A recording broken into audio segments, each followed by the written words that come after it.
যে ওয়ার্ডগুলোতে ঘুরলাম, প্রচুর জনসমর্থন। তারা সত্যি ভয়ে রয়েছে।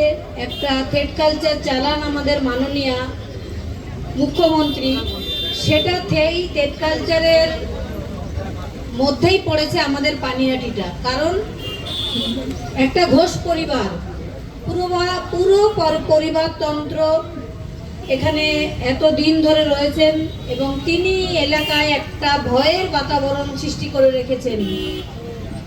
সেটা আমরা দেখেছিলাম আমার মেয়ের যেদিন 9 তারিখ, উনি এবং সোমনাথ দে এখনকার চেয়ারম্যান এবং সঞ্জীব মুখার্জি কিভাবে অনিয়ম করে বাবা মাদের তো অনুভূতি প্রবণ দ্রুত আমার মেয়েকে নিয়ে চুল্লিতে ঢুকিয়ে দিয়ে ওয়েলডান বয় বলেছিলেন।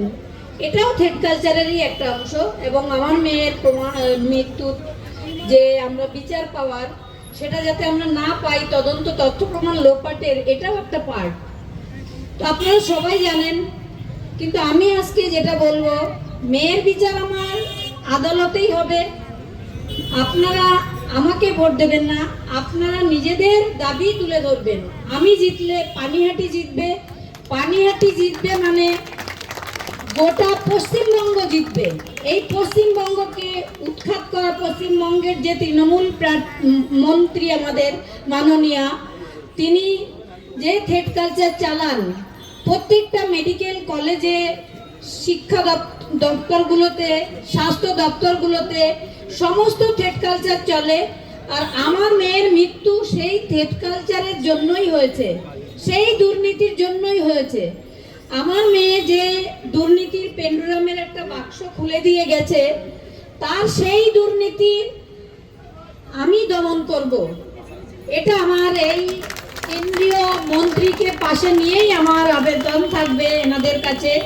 সেই দুর্নীতিতে কি আছে, কি এমন আছে যে একটা মেয়ে অন ডিউটি অবস্থায় তার প্রতিষ্ঠানেই খুন করা হলো?